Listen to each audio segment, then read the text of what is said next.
Քերծվածքակայուն, ջրադիմացկուն եւ հարվածակայուն լամինատների նշված տեսականին ձեռք բերեք իդեալ համակարգի խանութ սրահներից 1 քառակուսի մետրը սկսած ընդամենը 2450 դրամից։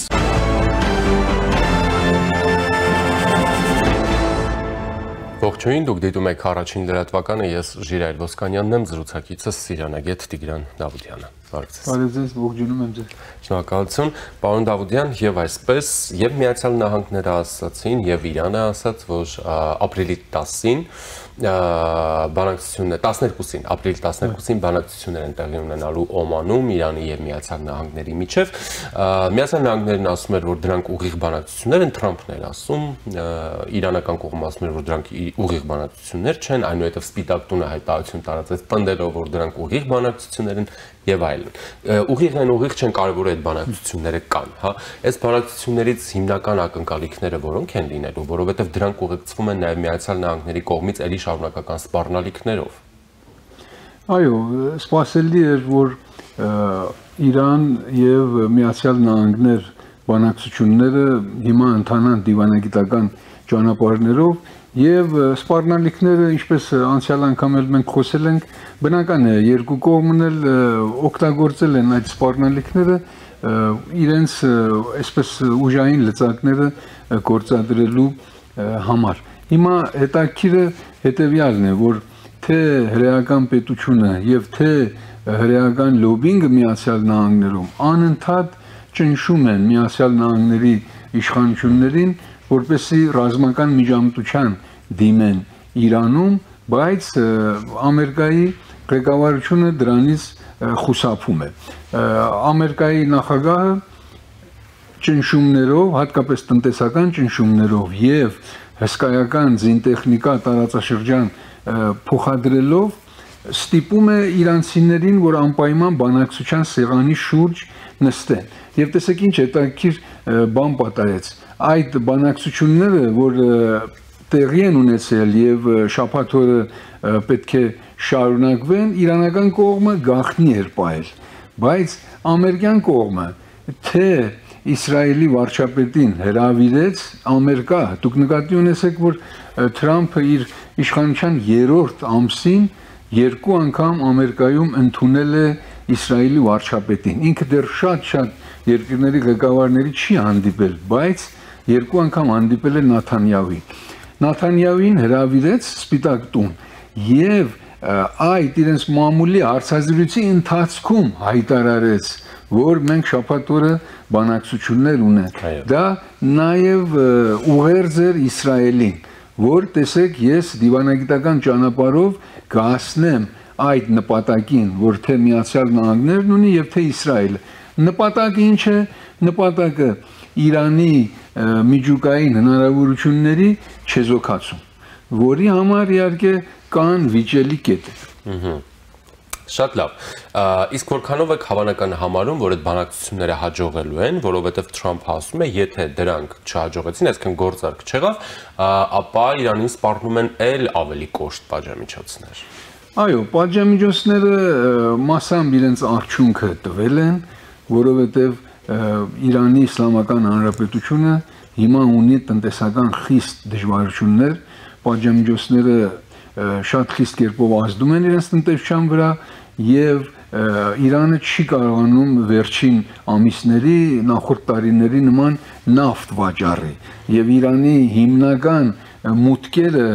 արտարժույթի իմաստով դա նավթն է։ Այդ է պատճառը, որ ես կարծում եմ, որ Իրանը պատրաստվում է զիջումների գնա եւ իր միջուկային հնարավորությունների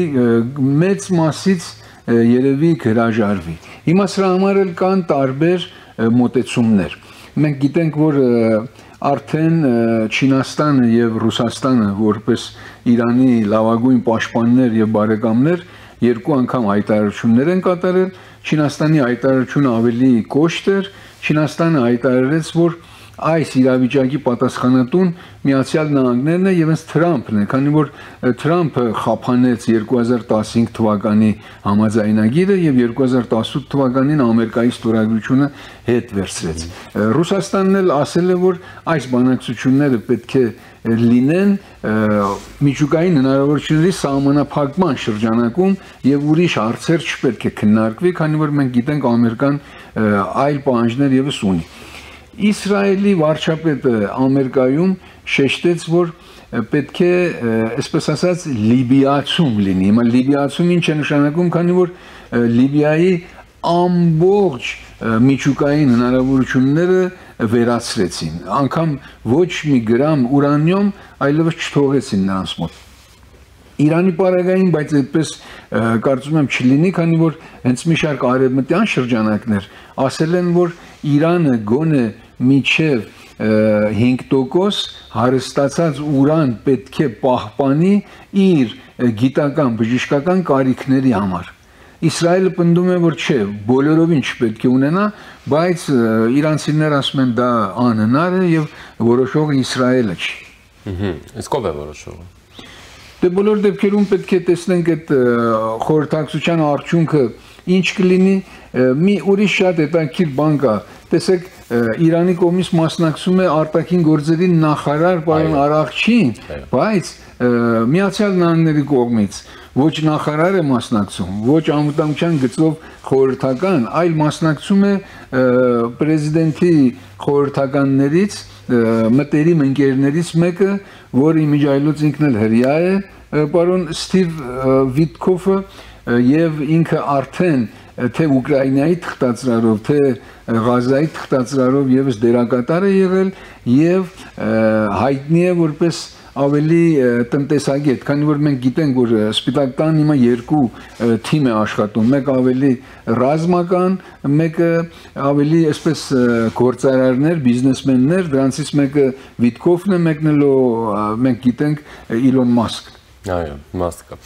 Շատ լավ, միջազգային մամուլը գրում է, որ Միացյալ Նահանգների առաջարկած գործարքի առանցքային հենց եւ հիմնականը, հա, կետը դա այն է, որ Միացյալ Նահանգները վերահսկի Իրանի միջուկային օբյեկտները, ենթակառուցվածքները եւ հետեւություն են անում, որ սա Թեհրանի համար կապիտուլյացիայի նման մի բան է։ Այո, մենք անցյալում էլ քննարկել ենք, որտեղ 2015 թվականին, երբ որ համաձայնության եկան, Իրանը իր հարստացած ուրանը փոխադրեց Ռուսաստան։ Հիմա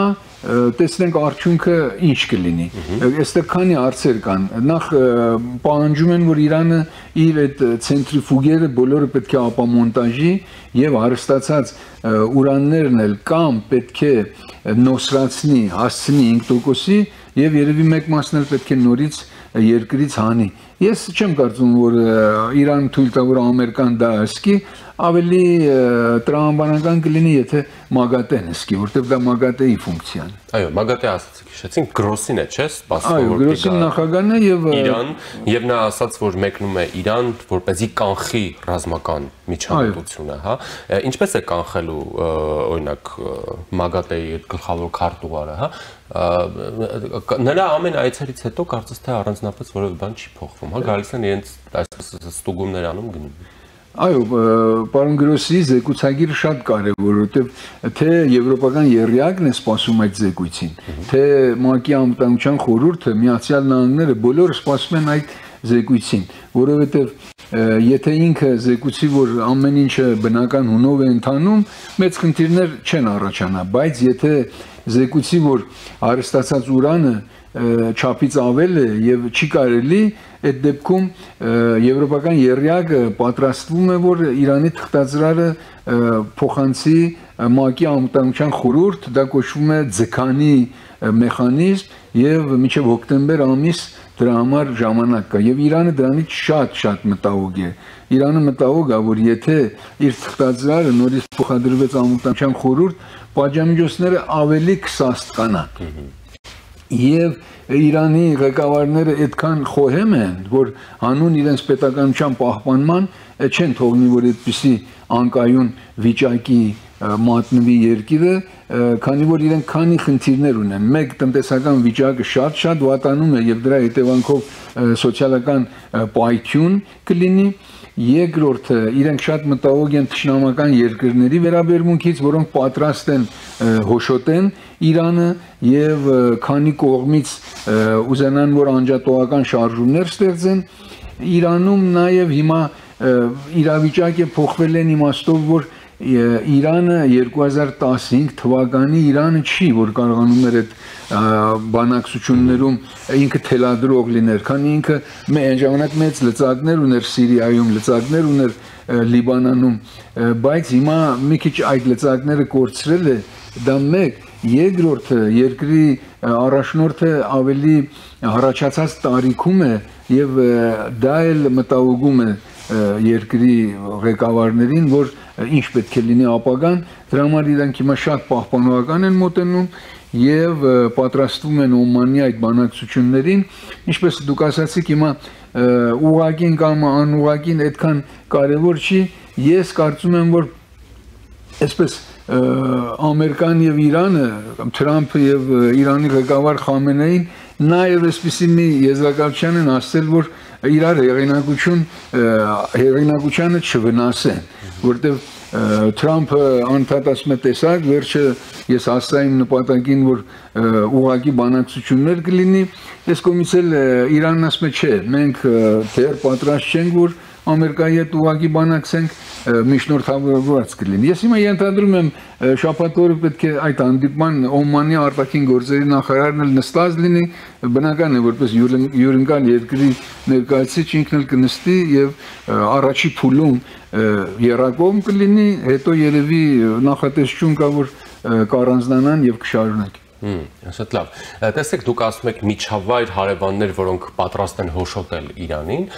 Իրանը հայտարարություններ տարածել զգուշացնելով մի շարք երկրների, որ թույլ չտան հանկարծ իրենց տարածքներն օգտագործվեն Իրանի դեմ ռազմական գործողությունների համար, սպառնալով, որ դրանք ունենալու են հետևանքներ։ Այդ ցանկում չկար օրինակ Ադրբեջանը, հա։ Իրանը չի դիտարկում Ադրբեջանից հնարավոր ագրեսիա, այսինքն ոչ թե Ադրբեջանի կողմից ուղիղ ագրեսիա, այլ միջնորդավորված։ Այո, շատ ճիշտ կետ եք դուք նկատել, մենք անցյալում ձեզ հետ քննարկեցինք, մենք ասացինք, որ Միացյալ Նահանգները բազաներ ունեն ուրեմն Պարսից ծոցի հարավի արաբական երկրներում, Բահրեյնում, Կատարում, Քուվեյթում ունեն ռազմական բազաներ, Իրաքում ունեն եւ Թուրքիան թե ՆԱՏՕ-ի բազաներ ունի, թե հենց ամերիկյան ուղղակի բազաներ ունի, բայց մենք գիտենք, որ Միացյալ Նահանգները Ադրբեջանում բազա չունի, Ադրբեջանում կան իսրայելական հենակետեր, բայց ամերիկյան չկան։ Ես կարծում եմ այդ պատճառով իրանցիները Ադրբեջանի անունը չեն տարել։ Ադրբեջանը կարող է թուրքախոս քաղաքացիներին գրգռի, բայց չի կարող ինքը բազա տրամադրի, գումարած դրան մենք ասացինք նաև, որ Ամերիկան չի ուզում վտանգի իր այդ բարեկամ երկրներին եւ իր սպառնալիքները գործադրում է հեռավոր հենակետերից, որ ինքը ունի Հնդկական օվկիանոսում։ Այսինքն հնարավոր նման գործողություններում Թեհրանը Վաշինգտոնին է դերակատար դիտարկում, ոչ թե Իսրայելին։ Անշուշտ, որտեղ մենք անգամներ ասել ենք, որ Իսրայելը միայնակ չի կարող պատերազմի Իրանի դեմ։ Իրանը շատ ավելի մեծ երկիր է, 80 անգամ մեծ է Իսրայելից եւ Իսրայելը միայնակ չի կարող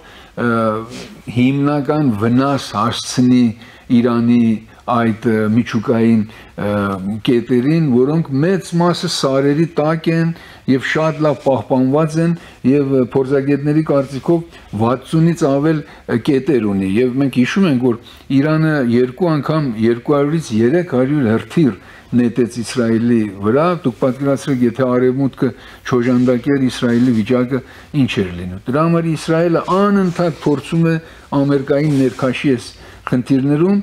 Ամերիկան էլ անընդհատ ասում է սպասիր, ես կփորձեմ դիվանագիտական միջոցներով հարցը լուծեմ եւ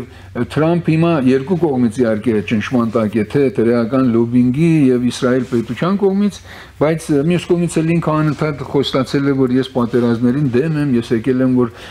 Ուկրաինայում խաղաղություն բերեմ, ես եկել եմ, որ Գազայում հաշտություն բերեմ, ինքը չի գնա ռազմական գործողությունների, բայց ուզում են, որ իր ծրագրերը, իր ցանկությունները իրագործվեն։ Ցանկությունների գլխավորն էլ է, որ Իրանը չպետք է միջուկային ուժ լինի։ Իսկ եվրոպական եռյակի դերակատարությունը այստեղ ինչպիսին է։ Եվրոպական եռյակը առայժմ սպասողական վիճակում են, ինչպես ասացի, իրենք թե սպասում են ՄԱԳԱՏԵ-ի նախագահի զեկուցագրին եւ թե անընդհատ Իրանին զգուշացնում են, որ սահմանափակի իր հավակնությունները ուրանի հարստացման կապակցությամբ, թե չէ իրենք որպես 2015 թվականի համաձայնագրի ստորագրող կողմեր կարող են գործը փոխադրեն ՄԱԿ-ի անվտանգության խորհուրդ։ Իսկ օրինակ իրադարձությունների նման բացասական սցենարով զարգացման դեպքում Իրանի ակնկալիքները նույն Ռուսաստանից ինչպիսին կարող են լինել, որտեղ ռուսական կողմը արձագանքեց, հիշեցրեցին Իրան-Ռուսաստան այս ծրագրի ստորագրված ռազմավարական այդ գործընկերության փաստաթուղթը, ռուսական կողմը ասաց, որ ինքը չի միջամտելու որևէ ձևով ռազմական գործողությունների։ Այո, արդեն 2025 թվականի հունվար ամսին, որ Իրան-Ռուսաստան պայմանագիր ստորագրեցին, այնտեղ կետ կա, որ չի օժանդակելու նախահարցակ պետության, բայց չի ասում, որ ես կհովանավորեմ քեզ, ես կօգնեմ քեզ, եւ այդպես էլ Ռուսաստանի արտաքին գործերի նախարարության տեղակալն էր ասաց, որ նման հարձակման ժամանակ մենք չենք օժանդակելու Իրանին, բայց անգամներ ասել են, որ իրենք դեմ են ռազմական գործողություններին, արդեն այսինքն թե Չինաստանը, թե Ռուսաստանը Միացյալ Նահանգներին հասկացրել են, որ փորձեք հարցը լուծեք դիվանագիտական ճանապարհներով եւ իրենք էլ շեշտել են, որ Իրանը պետք է մասամբ ունենա միջուկային հնարավորություններ իր գիտական կարիքների համար, բայց ոչ թե ռազմական։ Մենք միշտ խոսում ենք Իսրայելի Միացյալ Նահանգների մասով, հա, իրանական այս թնջուկի շուրջ եւ շատ հաճախ մոռանում ենք նույն արաբական երկրներին, հա։ Օրինակ պատկերացնել կարելի է, եթե Թեհրանին հաջողվում է ձեռք բերել կամ արդեն ունի, չգիտեմ, այդ միջուկային կարողությունը, միջուկային եւ ինչ է տեղի ունենալու տարածաշրջանում։ Սկսվելու է միջուկային սպառազինության մրցավազք, չէ՞, չեմ կարծում, որ արաբական երկրները պետք է նստեն նայեն։ Սաուդական Արաբիան էլ ասել է, որ եթե դուք թողնեք Իրանը ունենա նման հնարավորություններ, ես էլ պետք է ունենամ, հետո Թուրքիան էլ է հավակնում։ Դուք ճիշտ բան եք մատնանշում։ Դրա համար խիստ իրենք դրել են այդ հարցը, որ չեն թողնի։ Հիմա Իսրայել-Ամերիկա, որ ասացիք, մի ուրիշ հետաքրքիր բան էլ որ կա, հիմա Իրանի մտավորականները շատ են խոսում այդ բանի մասին, որ եկեք մենք Իսրայելի եւ Միացյալ Նահանգների հարցը իրարից բաժանենք։ Ինչու եք անընդհատ ասում, որ մեր թշնամիները Իսրայել եւ Ամերիկան են, եւ բավական օրինակներ են տալիս, օրինակ ասում են Պակիստանն էլ իսլամական հանրապետություն է։ Դուք գիտեք, որ Պակիստանի պաշտոնական անունը Պակիստանի իսլամական հանրապետությունն է։ Նա բավական վերապահություններ ունի Իսրայելի հանդեպ, բայց Միացյալ Նահանգների հետ հրաշալի հարաբերություններ ունի։ Նույնը Թուրքիան հիմա Գազայում, իսրայելական հարցում, Պաղեստին եւ այլն շատ հակաիսրայել կեցվածքներ ունի, բայց Միացյալ Նահանգների հետ հրաշալի հարաբերություններ ունի, նաեւ ՆԱՏՕ-ի անդամ է։ Դրա համար իրանցիներն էլ ասում են եկեք մենք այս թիրախներ իրարից առանձնացնենք, մենք պետք չունենք Իսրայելի պատճառով Ամերիկայի հետ էլ վատ լինենք։ Մենք կարող ենք Ամերիկայի հետ լավանանք, բայց մեր խնդիրները Իսրայելի հետ դեռ շարունակվի մինչև այն լուծի։ Իսկ որքանով հավանական համարում, որովհետև մենք տեսնում ենք տարբեր միջոցառումների ժամանակ եւ այլն, օրինակ Թեհրանում հրապարակները լցվում է եւ ասում են մահ Իսրայելին, չգիտեմ, մահ Միացյալ Նահանգներին, անգլերեն է թշնամական, սատանայստական լեզու, չգիտեմ ինչ, այսինքն արմատավորված է հասարակության մեջ, իշխանությունները արմատավորում են այդ գաղափարները, հետո անցումը դրան ինչպես պետք է լինի, հա։ Հիմա հետաքրքիր բան եք ասում, որովհետև երբ որ իսլամական հեղափոխությունն եղավ, այն ժամանակ ասում էին մահ խորհրդային միության, մահ Միացյալ Նահանգներին։ Հետո խորհրդային միություն դուրս եկավ։ Ամերիկան մնաց, բայց այս գիտեք քանի օր առաջ իսլամական նշանավոր տոն էր, ուրեմն այդ ֆեթր տոնին այդտեղ ԱՄՆ-ը բացակայում է։ Այո, մահ Ամերիկային արդեն անել է։ արդեն իրանցիներն էլ աստիճանաբար դա իջեցնում են։ Հետո նաև գիտեք Իրանի հեղափոխության կորպուսը, որ ցույց էր տալիս այդ գաղտնի քաղաքները, հրթիռներ, բաներ, արդեն այնտեղ էլ այդ որ Ամերիկայի դրոշ նկարում են, վրայից քայլում են, դրանք էլ կամաց դրանք բոլորը հանում են։ Շնորհակալություն։ Հարգելի հեռուստադիտողներ, զրուցակիցս իրանագետ Տիգրան Դավուդյանն էր, ես Ժիրայր Ոսկանյանն եմ, մնացեք Առաջինի հետ։